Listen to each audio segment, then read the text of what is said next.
Greenwood asks, do you ever listen to music before a soccer game to kind of get yourself pumped up? Always. Spice Girls? Spice Girls, of course. I mean, Wannabe always gets me going before a game. Everybody, I think who doesn't? Always. So no, Spice Girls is not on the playlist. It's on my iPod, but it's not on the playlist. That's for a different time with the kids. But no, I always listen to music. You know, I'm a huge Jay-Z fan. Huge Stone Roses fan as well, who are getting back together in June. Just plugging them. At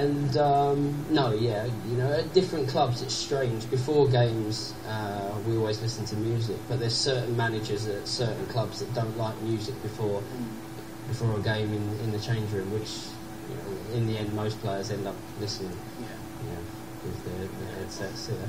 That's good. Minko wants you to give up the secret. How do you train for the perfect Beckham kick? We've seen it. How does it happen? I mean, it just people have asked me that over the years. How do I curl the ball, or how do I bend the ball? And it's something that just happened. It's not something that I thought, okay, I want to bend the ball better than anyone else, so I'm going to kick the ball in this certain way. I just worked on my striking of the ball. I just practiced every day. It's something that I've done from a very young age. Even after every training session, I take balls on my own and just curl and kick and try and find new ways of getting the ball in the net without anyone touching it. And I've been lucky enough to have done that over the years with the way I kick the ball. And I know that it's a unique style, and I know it's a unique style just because my back hurts a little bit more than it did when I was 15 years old. But no, it's something that I practice. Of course, it's one thing I tell kids, and unless you practice, you're never gonna get better at something. Well, I think there's not a goalkeeper in the world who is not terrified when you line up for that free kick. So whatever you're doing, keep doing it. That's right. Work and family, obviously, we've got a hectic life around the world. What's that like? I mean, obviously, as a family, we're very busy. As a couple, we're very busy. Victoria's got a collection that is obviously doing unbelievably well. But there's a lot of pressure that comes with that, obviously. And I'm working every day. I play and train every day, so it's difficult. But like I said before, our number one priority is our children and our family. Nothing else gets in the way of that.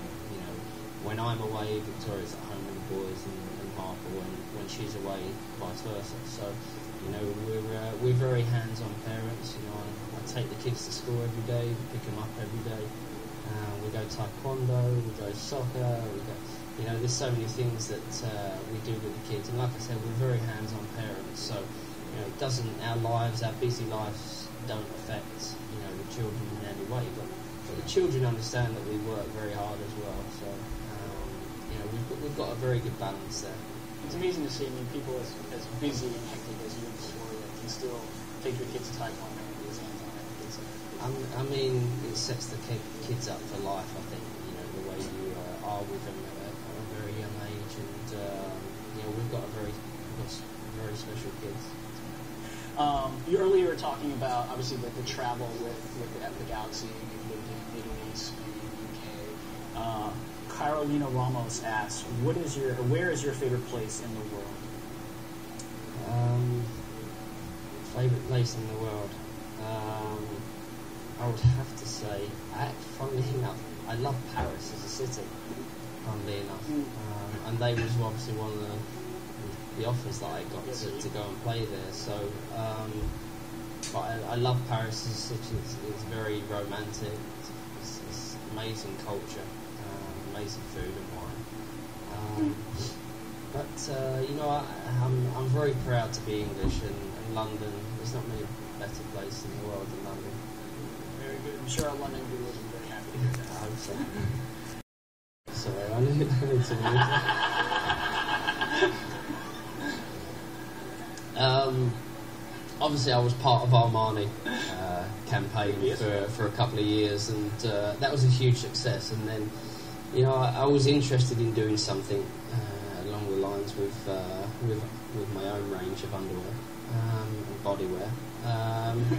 I got together with a few people and part of my team, and we designed and made everything, and we had the product all ready to go. And then H&M came in and they said, look, we can make this better for you. And they did. You know, they're taking it to 1,800 stores, 40 different countries, and it's something that I could have probably taken a few years, but you know, wouldn't have reached that level of of distribution. So I'm very proud of it. Pictures are good, which I'm happy about. The product looks great. That's the most important, of course. So that's exciting. You know, it's I'm launching it on February 1st, so it's going to be exciting. That's in London. So Super Bowl ad? No.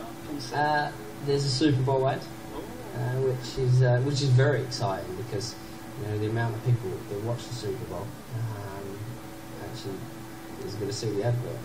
The worlds of football collide, which I just thought about. Very good, very good.